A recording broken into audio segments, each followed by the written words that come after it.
He's 3 gas. He has been doing a lot of droning up because he barely built any Zerglings early on. Although he did spend some money on those Zerglings for that kind of run by, but that was still only 8 Zerglings, maybe 10. Sorry, I have to take a drink of water.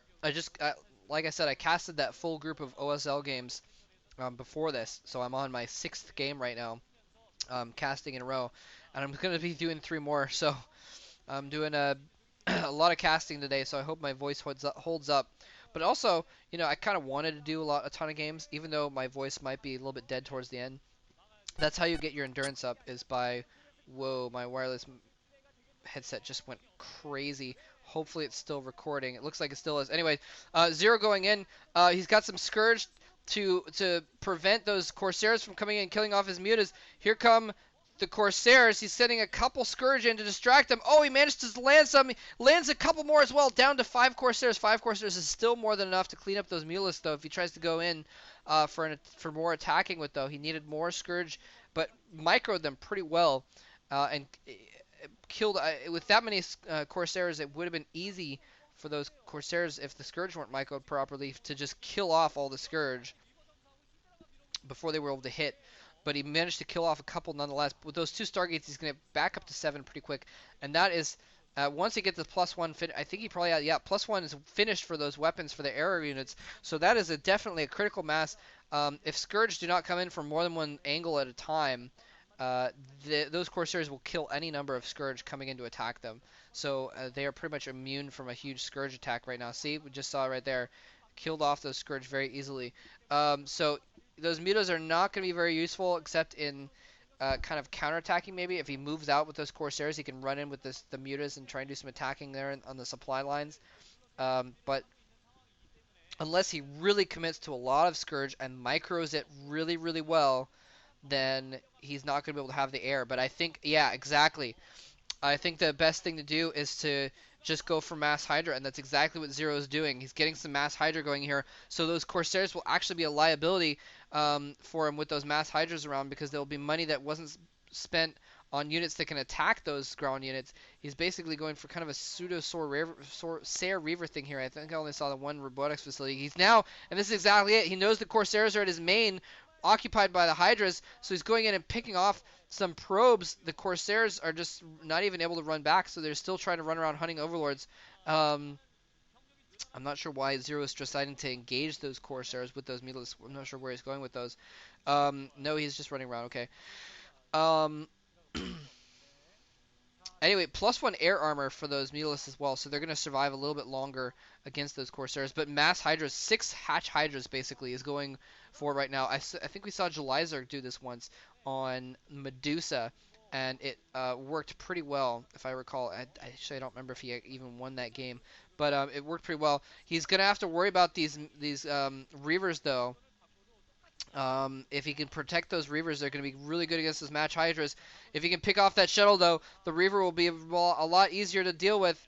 If he can run in and pick off that shuttle, where's that shuttle going? It's hiding, I guess. Doesn't want to lose that shuttle, some Scourge. So he's hiding the shuttle.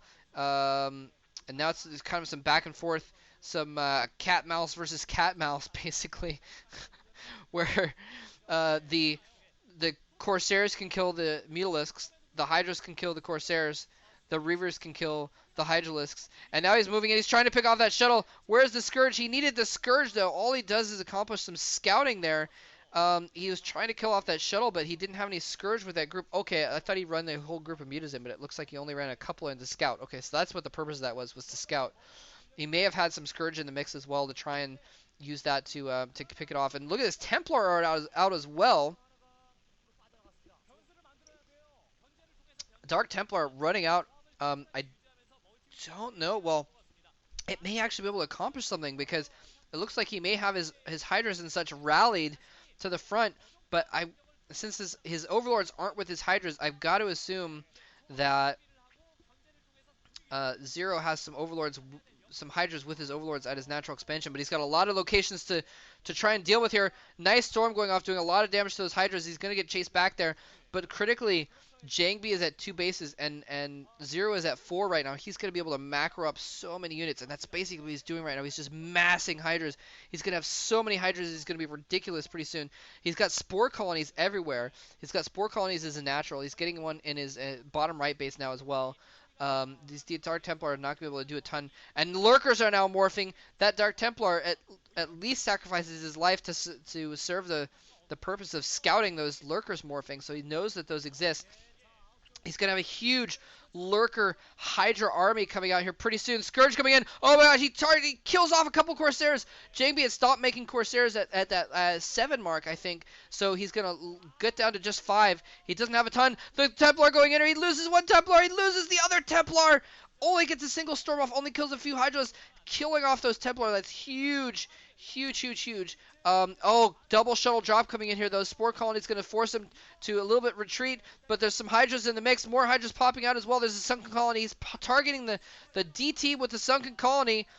He needs to target those Reavers. Now he's targeting the Reavers. Oh, man, the DT takes out the sunken. The spore takes out the shuttle.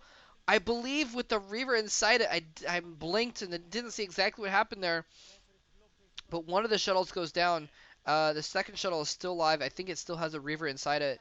But that drop did not do as much damage as I thought it was going to. I thought that drop was going to totally kill that base with the 2 Reavers and the Dark Templar there, but I guess the combo of the Hydras and the Sunken were barely managed to take that out. And now there's a bunch of Zealots in play. Jangbi saw all the tech units going on, the Corsairs, the Reavers, etc. Knew there's going to have to be Zealots to accompany that, and got the Lurkers to counter the Zealots. A dozen Lurkers are now in play. Hydras all over the place. Still a few Mutas in play as well. He's got defense at his bases. He actually doesn't have any defense at his 3rd base there. But that's not too big of a deal. Not as much of a danger of counterattack. Now he's going to come in here.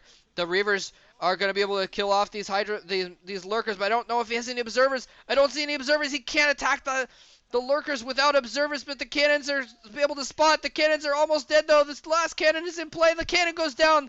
The Reavers cannot see. The Reavers are going to go down. They don't have anything to protect them. The Reavers go down as well. The Reavers go down, and the Nexus warps in. The Nexus warps in to be destroyed mere moments later. That High Templar probably is saving up for a storm. He needs to kill that off before it actually does kill off. This is really bad. Really, really bad for... and there's GG coming from Jangbi. ZerO takes the first game. My man ZerO owning face, doing extremely well, playing extremely smart. And just, I mean, it really came down to that early game, though. That cannon rush failing, and then Jangbi was just kind of behind from there, but ZerO dealing with that really well. Anyway, let's move on to a game 3, the winners match between ZerO and Hua.